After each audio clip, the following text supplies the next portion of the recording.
दुनिया की सबसे ऊंची चोटी, जहां पहुंचना हर एडवेंचर लवर का सपना होता है, जहां एक एक कदम मौत से मुकाबला होता है। लेकिन सोचिए, अगर उसी सफर में खतरा पहाड़ से नहीं इंसान से, तो क्या होगा। माउंट एवरेस्ट, एक नाम जो हिम्मत, जुनून और जीत की कहानी सुनाता है। लेकिन अब इसी एवरेस्ट से जुड़ी एक ऐसी साजिश सामने आई है जिसने पूरी दुनिया को हिला कर रख दिया। माउंट एवरेस्ट से जुड़ा करीब $20 मिलियन यानी लगभग 165 से 185 करोड़ रुपए का बीमा घोटाला सामने आया और इस पूरे खेल का खुलासा किया है नेपाल पुलिस ने। अब जरा समझिए, ये घोटाला आखिर काम कैसे करता था। जांच में जो सामने आया है वो बेहद चौंकाने वाला है।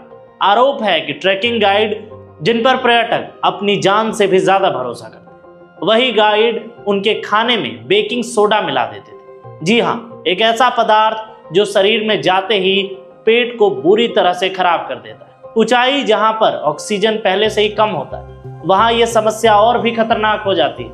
लक्षण ऐसे दिखते हैं जैसे किसी को हाई एल्टीट्यूड सिकनेस हो गई, यानी जान का खतरा। और यहीं से शुरू होता है असली खेल। बीमार पड़े पर्वतारोहियों को डराया जाता है, बताया जाता है कि अगर तुरंत रेस्क्यू नहीं हुआ तो जान जा सकती। और फिर एक ही रास्ता दिखाया जाता है, महंगा हेलीकॉप्टर रेस्क्यू। घबराया हुआ पर्यटक बिना कुछ सोचे तुरंत हामी भर दे और हामी भरते ही फिर उसे हेलीकॉप्टर से सीधे काठमांडू के एक अस्पताल पहुंचा दिया। लेकिन कहानी यहीं खत्म नहीं होती। इसके बाद तो पूरी कहानी शुरू होती है और वो कहानी है करोड़ों रुपए की ठगी का। हेलीकॉप्टर का खर्चा, अस्पताल का बिल, दवाइयाँ, इलाज, सब कुछ इतना महंगा दिखाया जाता है कि बीमा कंपनियों से लाखों रुपए का क्लेम पास हो जाए। और इसके लिए नकली मेडिकल रिपोर्ट, फर्जी फ्लाइट डॉक्यूमेंट्स और जाली बिल तैयार किया जाता है। यानी बीमारी भी नकली, इलाज भी नकली, लेकिन पैसा बिल्कुल असली। और इस पूरे रैकेट में सिर्फ गाइड ही नहीं, बल्कि हेलीकॉप्टर कंपनियां, ट्रैकिंग एजेंसियों के मालिक और अस्पताल के कर्मचारी तक शामिल है। यानी पूरा एक संगठित नेटवर्क है। नेपाल पुलिस के मुताबिक 2022 से 2025 के बीच 300 से भी ज्यादा ऐसे फर्जी रेस्क्यू ऑपरेशन किए गए। सोचिए, 300 बार लोगों के जान के साथ खेला गया, सिर्फ पैसों के लिए। अब इस पूरे मामले में 32 लोगों पर आरोप लगाए गए हैं, जिनमें से 9 लोगों को अब तक गिरफ्तार कर लिया गया है। सेंट्रल इन्वेस्टिगेशन ब्यूरो नेपाल ने 12 मार्च 2026 को इस केस में चार्जशीट फाइल की है। लेकिन इस कहानी का असर सिर्फ यहीं तक सीमित नहीं रहा। नेपाल का पर्यटन उद्योग, जो लाखों लोगों को रोजगार देता है, अब इस घोटाले की वजह से सवालों के घेरे में आ गया। कई बीमा कंपनियों ने ट्रैकिंग कवरेज तक वापस लिए हैं। यानी आने वाले समय में एवरेस्ट पर चढ़ाई और भी मुश्किल हो सकती है और महंगी भी हो सकती। सोचिए, हर साल करीब 500 से ज्यादा पर्वतारोही एवरेस्ट चढ़ने की उम्मीद लिए जाते हैं।